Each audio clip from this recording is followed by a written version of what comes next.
আসসালামু আলাইকুম। সবাই কেমন আছেন? আশা করি ভালো আছেন। যে যেখানে আছেন সুস্থ আছেন। আল্লাহ তাআলার অশেষ রহমতে আমরা ভালো আছি। প্রতিদিনের মতো নিয়ে আসলাম আবারও নতুন একটি ব্লগ। দেখতে পাচ্ছেন আমার ঘরের পিছনটা একদম পানিটা ভরে গেছে গা। তো আমাদের পদ্মা নদী প্রচুর পরিমাণে ভাঙতাছে। অনেক মানুষের আর কি ঘর বাড়ি ভেঙে চুরে তছনছ হয়ে গেছে, তারা অসহায় হয়ে পড়েছে। তো আমাদের সবার জন্য দোয়া করবেন যাতে পদ্মা নদীর ভাঙনটা একটু কমে যায়। আর কয়দিন যাবত তো দেখতেই পাচ্ছেন, তো 5 মিনিটের মধ্যে নাকি সবকিছু ভাঙিয়ে চুরে একদম তছনছ হয়ে গেছে, আর সব মানুষকে অসহায়ের ভিতরে ফালাই দিচ্ছে আর কি। বৃষ্টি যেমন যেমন বৃষ্টি এরকম নদী ভাঙন। তো নদী ভাঙতেছে, যাদের ঘর বাড়ি ভেঙে গেছে তাদের অবস্থা বুঝেন, তারা কি অবস্থায় আছে। তারা খুবই কষ্টের ভিতরে আছে। কেউ কিছুই নিতে পারে নাই বলে, আবার কেউ একটু ঘর বাড়ির মানে চাল চুল নিতে পারছে। তো ওখানে আমাদের অনেক আত্মীয় স্বজন আছে, তারা যেন হেফাজতে থাকে, তাদের জমি জামা বা বাড়ি ঘর সামনে ভালো থাকে।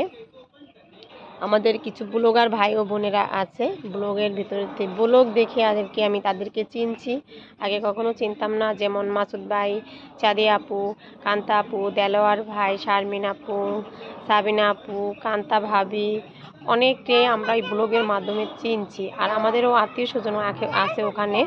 আমাদের মামা শ্বশুরের বাড়ি ওখানে, মামা শ্বশুর বাড়ি, মামা শ্বশুরের ছেলেরা আছে, খালা শ্বশুর, খালা শাশুড়ি, মামা শ্বশুর, খালু শ্বশুর, অনেকেই আছে, অনেক আত্মীয় স্বজনরা আছে। তাদের সবাই যেন ভালো থাকে, সুস্থ থাকে, সবাইকে যেন আল্লাহ হেফাজতে রাখে, আর আমাদের জন্য ভালো থাকে। আর সবাই একটু দোয়া করবেন, আর আমার ভিডিওটি দেখবেন যাতে বিল্লাল ভাই জমি কিনছে, তার জমির কাছাকাছি নাকি পদ্মার ভাঙন চলে গেছে।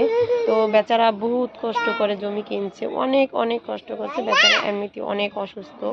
তো দোয়া করবেন তার জমিটাও যেন থাকে। তো আমাদেরও ঘর বাড়ির পিছনে দেখেন কি অবস্থা, পানি দিয়ে ভরে গেছে, একদম ভরে গেছে। তো বৃষ্টির দিনে খুবই কষ্টের বিষয়, খুবই কষ্টের দিন যায়। যেমন খানা দ্বারা নাই, যার টাকা পয়সা আছে সে তো খেতে পারে, আর যার নেই টাকা পয়সা নাই তার তো খুবই অভাব, খুবই অভাব, কি বলবো। তো সঙ্গে থাকুন, দেখতে থাকুন আজকের ভিডিওটি। ভালো লাগলে অবশ্যই লাইক কমেন্ট শেয়ার করবেন, আর আমার পাশেই থাকবেন, আমাকে বেশি বেশি করে একটু সাপোর্ট করবেন। এই মেরুনে উঠো, ওই পানি ধরো না, উঠো উঠো। হ্যাঁ, যদি আমি আমার বাড়িতে থাকতাম, আমার বাড়ি শরিয়াতপুর, আমার শ্বশুর বাড়ি হয়েছে দোহার, যদি আমি থাকতাম দেশে অবশ্য আমি ভাঙনটা দেখতে গেতাম যে মানুষের কি হাহাকার, কি যে কষ্ট, কি যে চিৎকার পাড়া কান্না করতেছে। মাসুদ ভাইয়ের ভিডিওতে দেখলাম, ছাদি আপুর ভিডিওতে দেখলাম, বিলাল ভাইয়ের ভিডিওতে দেখলাম, খুবই কষ্ট লাগলো আমার।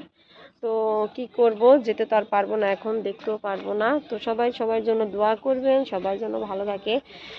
মানে কি বলবো, তিল তিল করে গড়ে তোলা একটু টাকা দিয়ে হলো আপনার ঘর বাড়ি করা হয়। আমি নিজেও বুঝি কতটা কষ্ট আর কতটা চিন্তা ভাবনা নিয়ে একটা ঘর বাড়ি করা হয়। তো সেই ঘর যদি নদীর বিলীনে চলে যায়, বুঝেন তো কতটা কষ্ট লাগে। যার যায় সেই বুঝে, যার না যায় সে বুঝে না। আবার কিছু কিছু মানুষ আছে যে নিজের কষ্ট অন্যের কষ্ট দিয়েও নিজের কষ্ট কিন্তু বুঝতে পারে, যে অন্যের যে ব্যথা লাগে বা অন্যের জিনিস নষ্ট হয়ে যায় সেটা নিজের ঘাড়ে এনে বুঝে না। ওনার যেমন কষ্ট লাগতেছে এমন হয়তো আমারও কষ্ট লাগতেছে। তো বুঝেন তাদের কতটা কষ্ট লাগতেছে, যার ঘর বাড়ি চলে গেছে, বহুত কষ্ট। তো একটা ঘর বাড়ি দেওয়ার জন্য কিন্তু 1000 2000 টাকায় হয় না, 10 লাখ 20 লাখ 30 লাখ 50 লাখ একটা বিল্ডিং দিতে লাগে, একটা টিনের ঘর দিতে গেলেও 10 লাখ 20 লাখ টাকা লাগে। তো এগুলো কিন্তু ফট কইরাই কিন্তু বিল্ডিংটা বা ঘরটা দেওয়া যায় না। তিল তিল কইরা জমাইতে জমাইতে 2 টাকা করে জমাইতে একদিন অনেকগুলি টাকা জমায়া তারপরে হলো একটা ঘর উঠানো হয়, তাই না? তো সেই ঘরটা নদীর বিলীনে যদি চইলা যায় তা কেমন লাগে বলেন। আগুনে পুড়া গেলেও ভিটা বাটি থাকে, একটু ছাই থাকে। আর যদি নদীতে নিয়ে যায় ভেঙে, তাহলে কিছু রাখে না, কিচ্ছু না।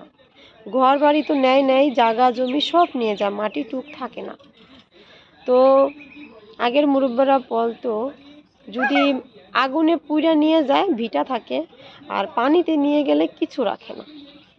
তাদের একদম অসহায় ফালাই দেওয়া যায়। তো ফেনীতেও নাকি এমন এই নদী ভাঙতেছে। তো এটা প্রতি বছর হয়। আমাদের পদ্মা নদীটা অনেকদিন পরে ভাঙলো, এরকম গেছে বার এরকম ভাঙে নাই, অল্প ভাঙছে আর কি, কারো বাড়ি ঘর নষ্ট হয়নি।